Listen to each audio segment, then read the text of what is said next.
Bueno, hola alumnos, vamos a continuar con la explicación. Os traigo un vídeo para terminar el tema. Estos apuntes los he colgado también en la plataforma porque quiero que además de los apuntes tengáis mi explicación, como siempre.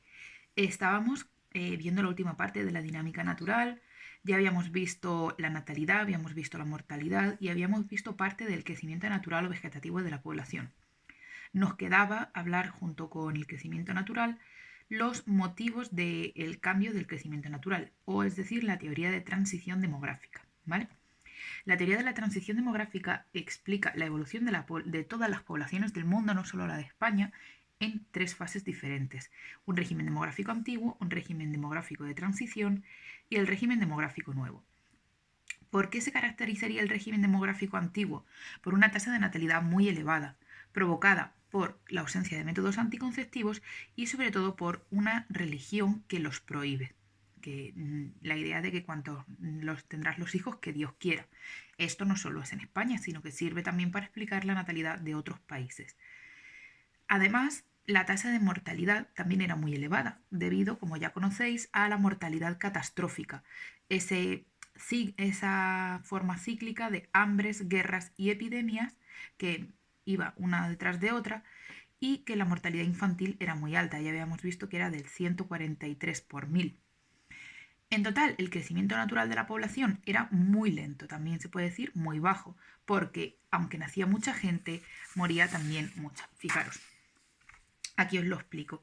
La natalidad estaría en rojo. La natalidad era muy alta y se mantenía de forma constante. La gente tenía entre 7 y 8 hijos o incluso más. Todos conocemos que nuestros abuelos, nuestros bisabuelos a lo mejor eran 10 o 12 hermanos.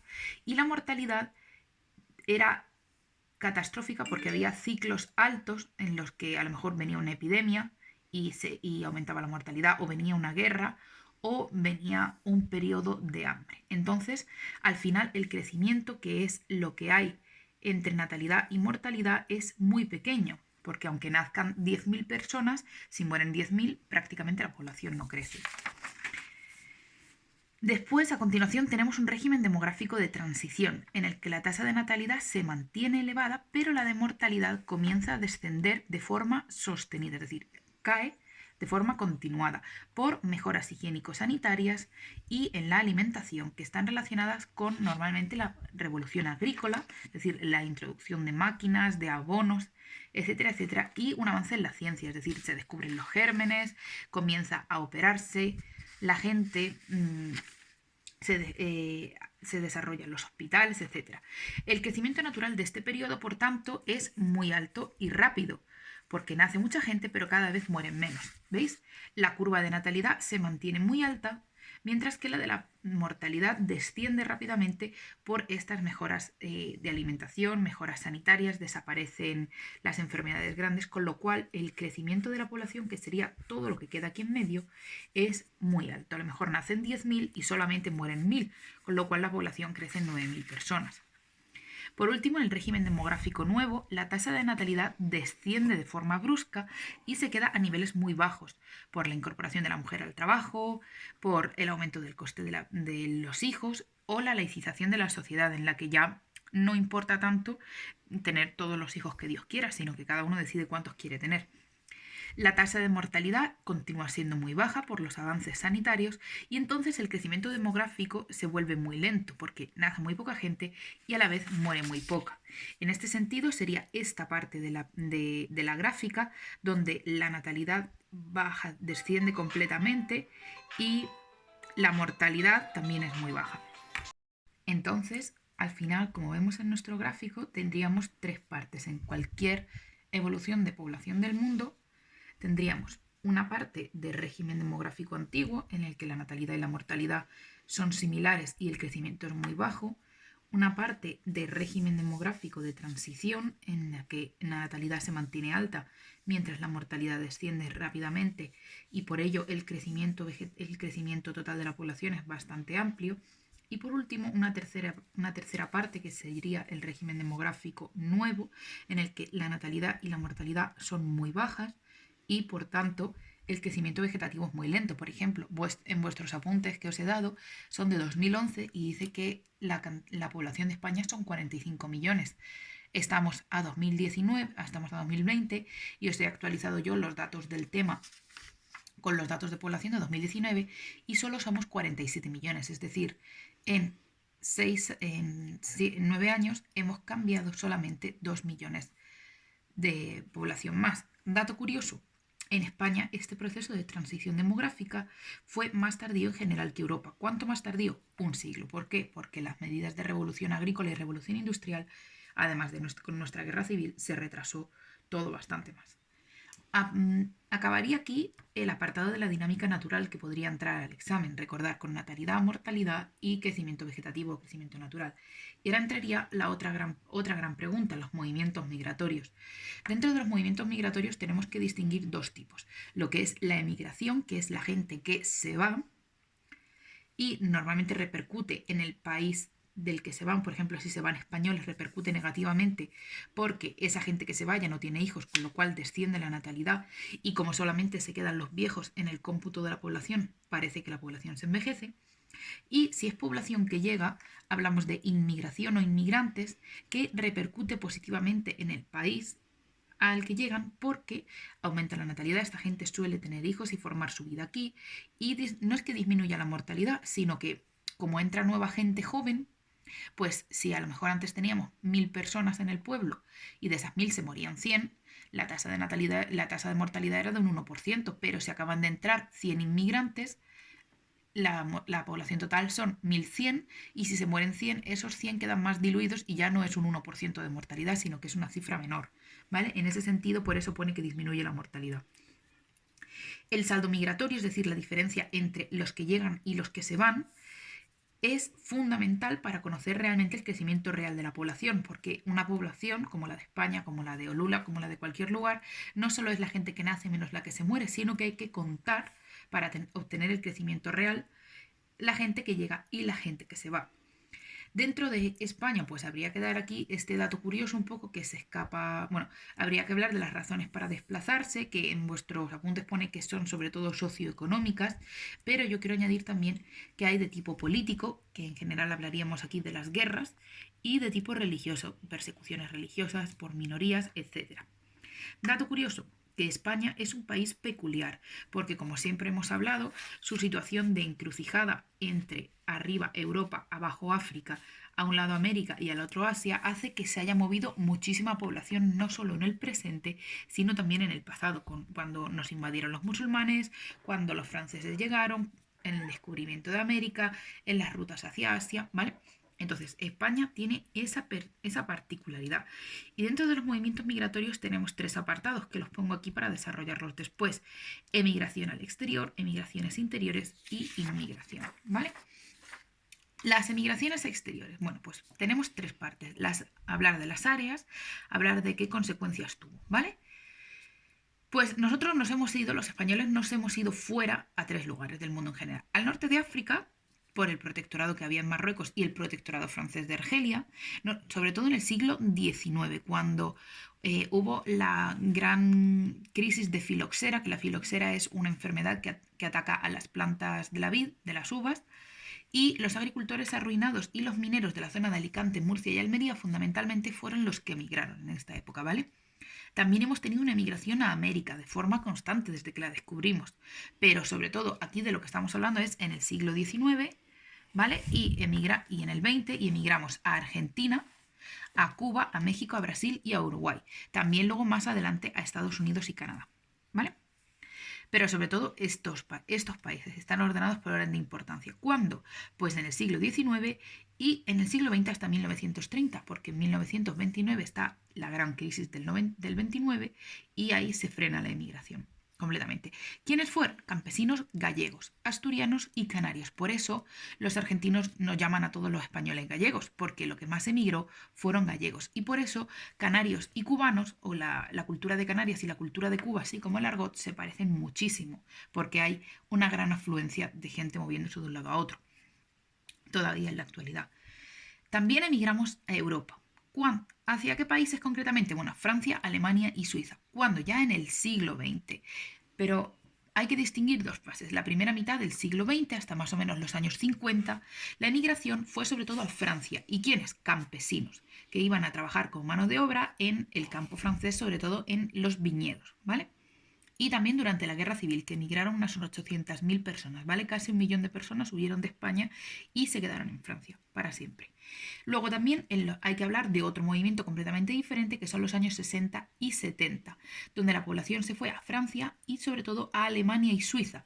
Ahí está, por ejemplo, la película Pepe Vente para Alemania y esa gran oleada de emigrantes. Por ejemplo, me comentaba, seguro que todos conocéis a alguien que sus abuelos, sus tíos, sus primos se fueron a Alemania o a Suiza a trabajar y o volvieron o siguen allí viviendo. ¿Y a qué se iban? No se iban ya a ser mano de obra agrícola, se iban a ser mano de obra industrial, a los trabajos peor pagados. Se habla más o menos de que en esta década, en estos 10 años, se fueron unas 100.000 personas al año, sobre todo andaluces y gallegos, pero ya os digo que salió gente de toda España. Consecuencias positivas de estos españoles que se fueron. Bueno, para empezar, hubo menos paro en España y además menos presión en el mercado laboral. ¿Esto qué significa?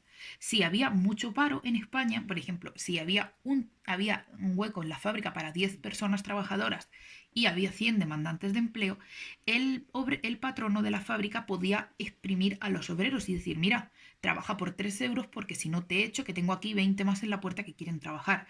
Cuando estas personas emigran fuera, la presión en el mercado laboral es menor, con lo cual las condiciones laborales mejoran. Y no hay tanta presión al despido constante porque hay otra persona que puede ocupar tu trabajo. También hubo menos fecundidad y hubo un alivio en la presión demográfica, porque no sé si no lo hemos hablado todavía, pero en los años 60 en España hubo un baby boom, que es lo que ahora en Internet se denominan los boomers, que en la década de 1960-1970 parece que la población se volvió loca y se puso a tener muchísimos hijos. Entonces, todos estos emigrantes que se fueron se llevaron sus bebés o tuvieron sus bebés en el extranjero, con lo cual digamos que aflojó un poco la presión de la entrada de tantos nacimientos. Además, esos emigrantes mandaban dinero a sus familias, con lo cual se producía una entrada de divisas.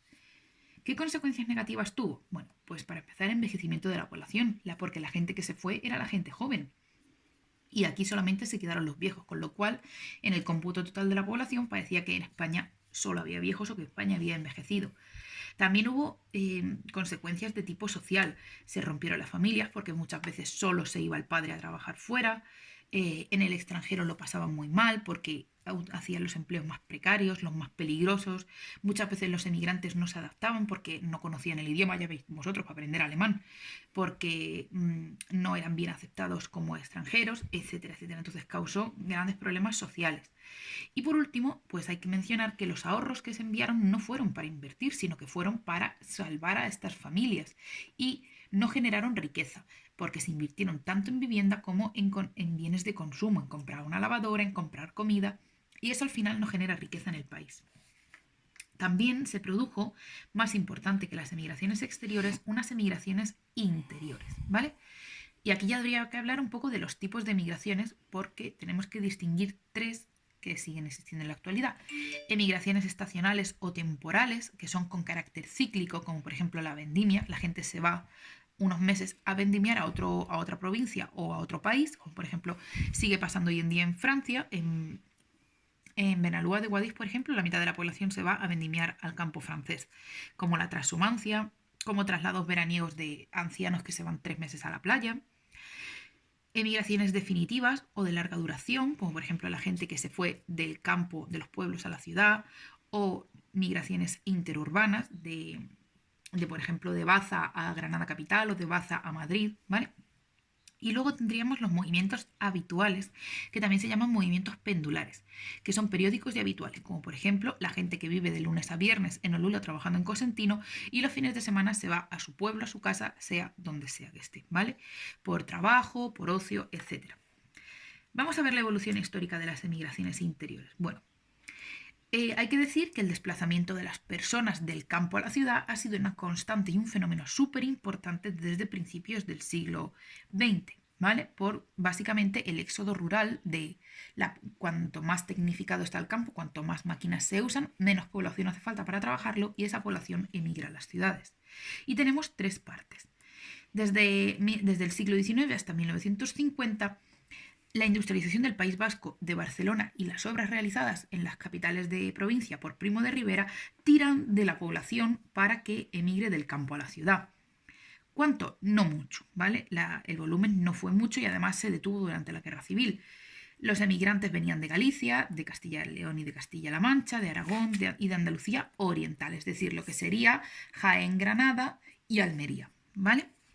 ¿A dónde iban? Pues obviamente a Cataluña, porque tenía industria, al País Vasco y al Levante, que también tenían industria. El Levante tiene industria de zapatos y textil. A Madrid y a Andalucía occidental, a la zona de Málaga, Sevilla, Cádiz, etc. En los años 60 y 70 es cuando más gente se moviliza. 12 millones de emigrantes en tan solo 25 años. Los lugares de los que se fueron, pues Castilla-La Mancha, Extremadura y Andalucía Oriental. Y los lugares que recibieron, los mismos, ¿vale? Los mismos que antes, Cataluña, Levante, País Vasco, Madrid, Andalucía Occidental. Esto no cambia. ¿Qué tenemos en la actualidad? Bueno, pues las regiones tradicionales, como eran Madrid y Barcelona, han perdido cierto interés. Y ahora la gente, a lo mejor en vez de irse a Madrid o a Barcelona, pues se va a capital de provincia, se va a trabajar a Jaén, se va a trabajar a Granada, que empieza a haber oportunidades, ¿vale? Además, algunos emigrantes que ya son ancianos, que ya se han jubilado, por ejemplo, la gente que a lo mejor se fue a trabajar a Barcelona y ahora ya tiene su jubilación, pues vuelve a su pueblo, vuelven a sus lugares de origen. Y ahora, con el desarrollo de los coches y que todo el mundo tiene su vehículo propio, se produce más un desplazamiento de población diario.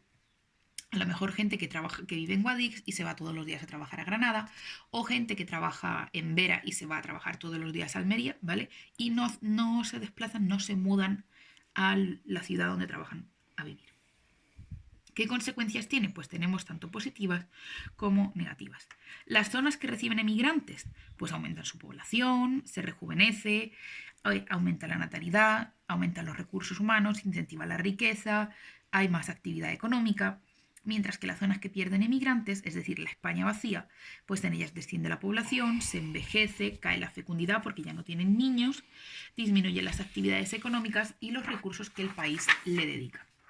Por último, dentro de los movimientos migratorios tendríamos que hablar de la inmigración, es decir, de la llegada de gente.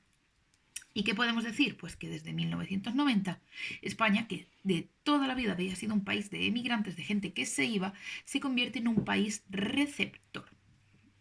Datos actualizados que en vuestro cuaderno, que en vuestro tema no viene, pues que en 2019 hay 5 millones de extranjeros residiendo legalmente en España. Aquí os he puesto los grupos más numerosos. No necesito que os aprendáis las cifras, lo que sí, pero os las pongo para que veáis más o menos de qué cantidades estamos hablando. Marroquíes, rumanos y británicos son los 3 grupos primeros, seguidos de italianos, chinos, colombianos, venezolanos, ecuatorianos, búlgaros y alemanes, pero la cifra es mucho más larga y prácticamente hay gente de todas las nacionalidades. Por ejemplo, ya los siguientes serían ucranianos y los siguientes rusos, ¿vale? Pero que viene gente de todas partes. Además de toda esta migración regular, hay muchos inmigrantes que son irregulares o ilegales, cuyo número no podemos precisar, y que son fundamentalmente hombres jóvenes y menores de edad, a veces que vienen a realizar tanto labores agrícolas como trabajo en la construcción, en hostelería y en la venta ambulante. Cuando hablamos de los grupos de inmigrantes, podemos clasificarlos en 5 tipos. Los extranjeros nacionalizados, es decir, extranjeros que han pedido la nacionalidad española porque son hijos o descendientes de españoles. A lo mejor mi abuelo era español y yo quiero ser español, ¿vale? Que emigraron al extranjero. Luego, podríamos clasificarlo en el grupo de trabajadores.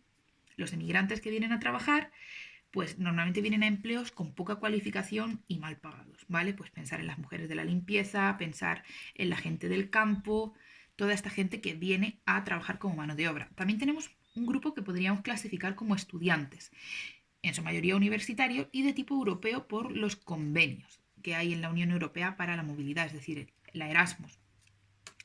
Las ciudades que más reciben, Madrid, Salamanca y Granada. Y últimamente Murcia también van mucho, porque como hay tanto sol y playa, pues los guiris van para allá a estudiar.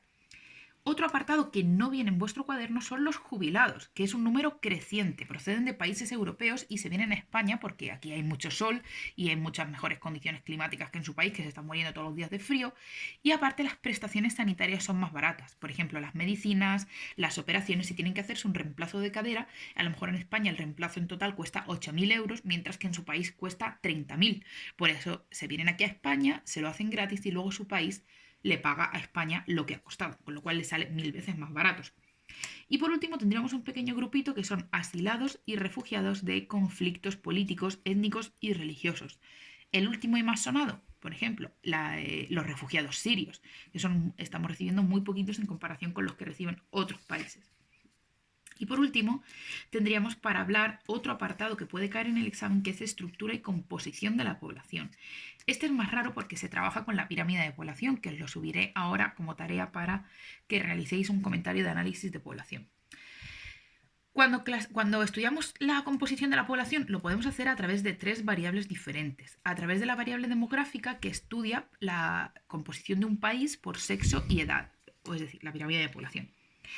En composición por sexo, bueno, pues siempre tenemos que tener en cuenta que nacen más hombres que mujeres, porque es así biológicamente, pero existe una sobremortalidad masculina, porque el hombre siempre ha sido el que salía a trabajar y la mujer se quedaba en casa, porque el hombre hace más actividades de riesgo, como fumar, beber alcohol, etcétera, que incrementa su mortalidad, que hace que en la edad adulta el número de hombres y mujeres se iguale y luego en la vejez el de hombres es más pequeño que el de las mujeres. Hay muchas más viejas que viejos, así en simplificado. Luego, en la composición por edad, pues lo dividimos en jóvenes, adultos y ancianos. Jóvenes sería más o menos de 0 a 15 años, adultos de 15 a 65 y ancianos a partir de 65 en adelante. En España en la actualidad el grupo más grande es el de adultos, seguido por niños y ancianos, ¿vale? Luego, podríamos hacer una clasificación social según el estado civil o la formación. El estado civil está relacionado un poco, aunque cada vez menos, con la tasa de fecundidad. Se supone que solo las parejas que están casadas son las que tienen hijos, aunque cada vez se lleva más eso de mujeres que son madres solteras o padres solteros, etcétera, ¿vale? En la actualidad, bueno, pues hay una gran proporción de la población está casada. No necesito que os sepáis la cifra. Me gustaría más que os supieseis el porcentaje. El 55% de los españoles están casados, el 37% solteros y un 7,2% divorciados o separados.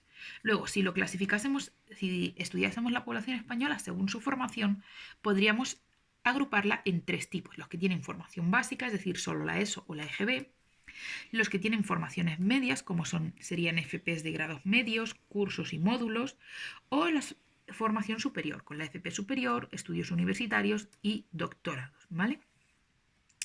Una última clasificación, y ya me callo, sería la de tipo económico, por profesión, por actividad, por paro. Sí, en la de tipo demográfico, lo que nos servía para explicarlo es la pirámide de población, aquí es la encuesta de población activa, ¿vale? ¿Qué tenemos? Pues nos indica el número de personas que están trabajando, qué edad tienen y el tipo de empleo. En la actualidad en España, pues la edad de jubilación son los 67 y se considera que los jóvenes, en este caso menores de 30, y los mayores de 55, tienen las tasas más elevadas de paro, ¿vale? Esto para cifras de 2019. La tasa de actividad en España es más baja en general que la de Europa y en la España vaciada, es decir, en Aragón, en Castilla-La Mancha, en Castilla-León, en Extremadura, la tasa de empleo es mucho menor que en las comunidades con mayor dinamismo como Madrid o Barcelona. Después, podríamos clasificar también a la población según el sector económico en el que trabajan, el primario, el secundario o el terciario. España, por sus características, porque nosotros apenas tenemos industria, porque no tenemos muchos recursos, y como somos un país volcado al turismo, pues la mayoría de la población, un 70% a datos de 2019, trabaja en el sector terciario, un 18,8% en el sector secundario, donde aquí un gran peso lo tiene la construcción, ¿vale? Más o menos la mitad de este porcentaje es construcción y la otra mitad es el trabajo en fábricas, y solamente un 4,2% en el sector primario, porque la agricultura y la ganadería están muy, muy mecanizadas y no necesitan apenas mano de obra. Entonces, con esto terminaríamos el tema 7. Os dejo los apuntes, os dejo esto y cuando volvamos hacemos el examen. Podéis escribirme correos con dudas Y de actividades os pediré que me hagáis una pirámide de población, que ahora cuelgo dos vídeos de cómo se hace. Venga chicos, mucho ánimo y un beso.